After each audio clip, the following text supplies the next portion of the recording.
Good evening, and welcome back to World Talks, coming to you live from Warsaw.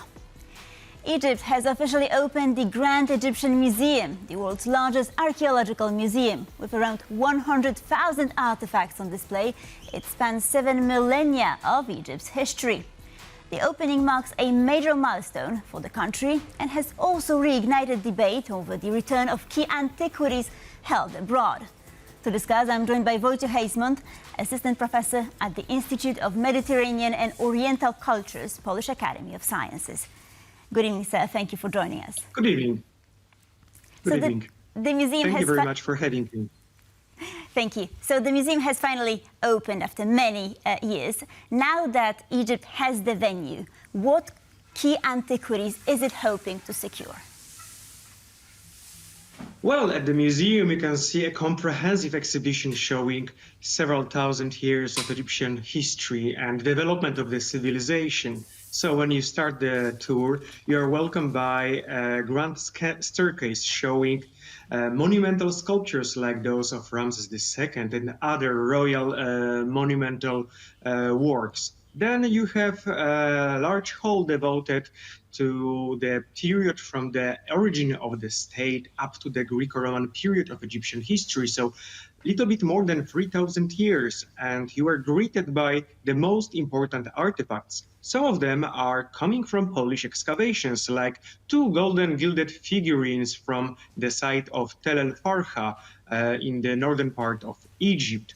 And you can witness many other artifacts, like, for example, just to mention the most important ones, for example, the set from the tomb of Queen Hetepheres, mother of Khufu, from the 3rd millennium BC. It's a gold-gilded set of furniture found in her burial. But there is a mystery about this burial because although the coffin was found inside, when it was opened, it was discovered to be empty. So we don't know, is it the original burial or not, and what is behind this.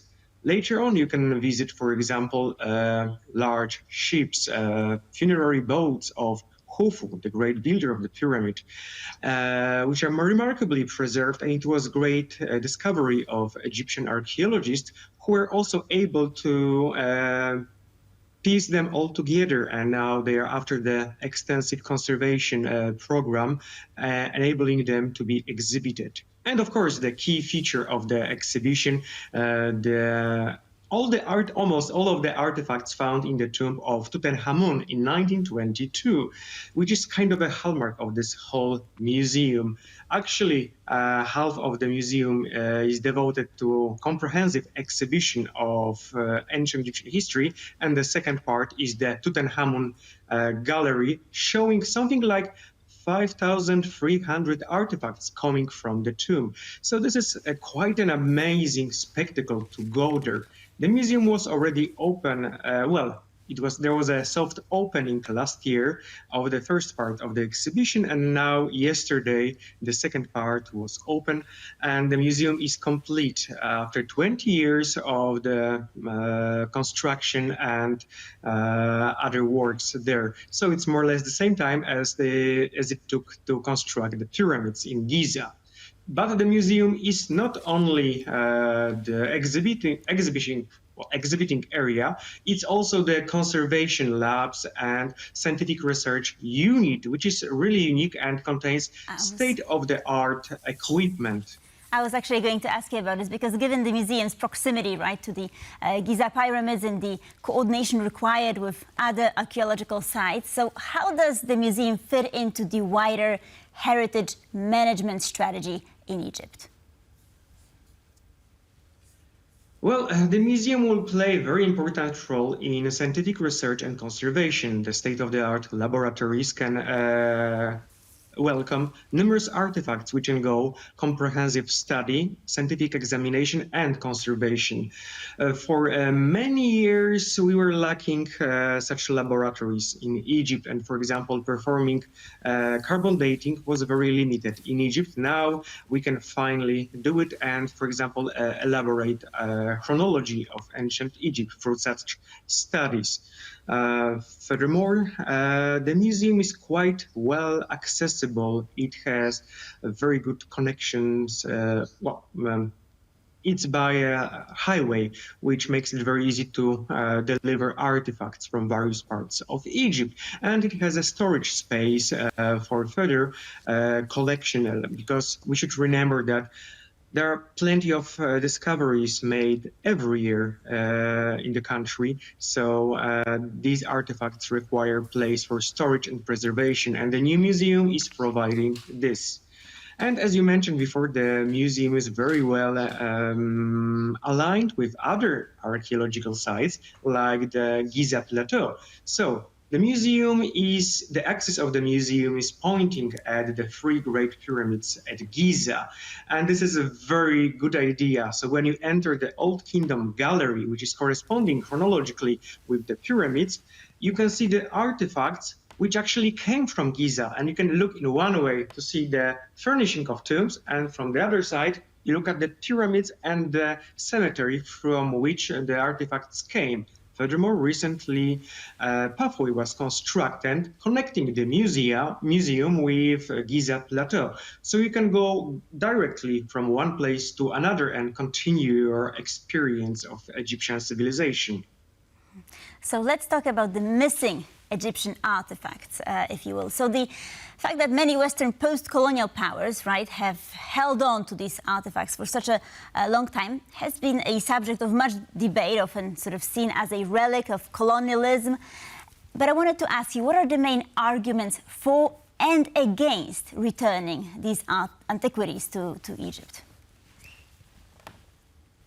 Yes, this is a very complex matter, very difficult to explain in a very short way. So the reasons for returning the artifacts, well, there are very simple reasons that this is part of the Egyptian heritage. It's the heritage of the people. And according to people who want to artifacts come back to Egypt, these artifacts were removed from Egypt during the weakness of the state and during the colonial period. So when Egypt had limited control. But from the other hand, many of the artifacts were actually donated, or they were diplomatic gifts to foreign powers. For example, the obelisk in front of the Louvre in Paris was a diplomatic gift. And also we should remember that the European powers established antiquity service to protect the artifacts. And if artifacts were going to be sent abroad, this needed permissions or agreement from the Egyptian government, and usually fees were paid for export of antiquities. It was also a very common practice to buy antiquities in a licensed shop. And we should remember that the Egyptian Museum in Cairo had a souvenir shop where you can buy genuine antiquities, because the museum had a very rich collection, and when it was thought that some artifacts are very richly or even over-represented in the collection and they are not of great scientific value, they were sent to the souvenir shop so private individual can buy them. So in case of such legally and correctly exported artifacts, there is actually little doubt that the museums which are currently holding them, they have right to do so. But we should also remember that many artifacts left Egypt with dubious or illegal circumstances, and there is a debate about this. So yes, we should agree that artifacts which left Egypt illegally must return and should be repatriated, actually must be repatriated. But in some cases, this is not that clear. Documents are missing, and it's not always clear how to proceed in such matters. We should also remember that the matter is very complicated. Persons just like, for example, Dr. Zahi Hawass are campaigning for the repatriation of artifacts, but this is not the campaign launched through official channels of the Egyptian state. And I'm not sure whether or not this is a policy of the Egyptian government. For example, the British Museum, as far as I know, never received any document requesting repatriation of artifacts. And this is, I think, true for other museums. Right, and you're an Egyptologist, right? So, and typically the country funding Yes. a research team covers the cost of the excavation of the dig, right? So in that case, shouldn't the team Yes. be entitled to keep something from these excavations? How does it work in modern day? And perhaps in case of Poland? In modern day, no artifact can leave Egypt. Everything must stay in the home country where it belongs, and everybody agree on this. However, in previous decades, there was the so-called partage system. So missions working in Egypt had the privilege of retaining about the findings, and the Egyptian inspectors were responsible for the selection, and usually the tradition was that it was divided half by half, but also concerning the importance of the finds. But then after the discovery of the tomb of the Tutankhamun in 1922, Egyptian government became more restrictive. And since 1980s, the new legislation was launched forbidding export of any antiquities. Now, when the archaeological mission is coming from foreign country to Egypt, usually the mission is covering the entire cost of the excavation and conservation, and in exchange can publish the results, while Egyptian side is keeping the artifacts. There are many missions from Poland working in Egypt. It's hard to name all of them. Maybe the best one, the best example of Polish presence, archaeological presence in Egypt is the Polish mission at Deir el-Bahari, at the funerary temple of Queen Hatshepsut. The team working there was launched in 1961, and it's aiming at complete restoration of the temple, and the results are really astonishing and are really prized by international and especially Egyptian archaeologists.